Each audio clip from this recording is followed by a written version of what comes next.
شاکریم. این آقا مشتبه ساعت 1:30 بعد از ظهر اینم فرمونه ماشینشه. خود فرمونو زدیم کلید نیاوردیم داداش. فرمونش با قفل فرمون این عقب گیر کرده، باز کردیم. این کوچیکترین فرمون رئیسی که تو دنیا وجود داره. فرمونم باشه ولی البته ما نمیدونیم دده میشه دیگه. اینا فکر میکنن علکیه.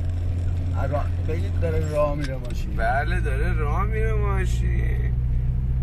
قراره بریم در خونه 40 کیلومتر در ساعت سرعت داره. حتی فعلا میشه 140 کیلومتر. الان اینجا پیچ، مثلا این پیچ رو شما دقت فرمایید نگاه کنید. چقدر ماشین پیچید دیدین؟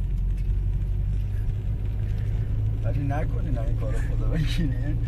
یه حرکت بسیار نابفرد. بعدیه یه حرکت بسیار نابفرد. ولی اینجوری هم خوبه برای جاده و مسافرت خوب آدم خسته نمیشه. خودش هم میفهمه که باید چی کار کنه. به همین راحتی میپیچه واقعا. هیدرولیکه. این اگه هیدرولیک نبود این راحتی نبود، بعد میافتادم روش میچرخوندم. بعد حالا شما حساب کنید ماشین کامیون بود بعد چیکار می‌کردیم؟ خدا به دادمون برسه خدا وکیلی با این عقلی که من دارم. البته طبق عادت من چون هر شب عادت دارم قفل فرمونو میزنم.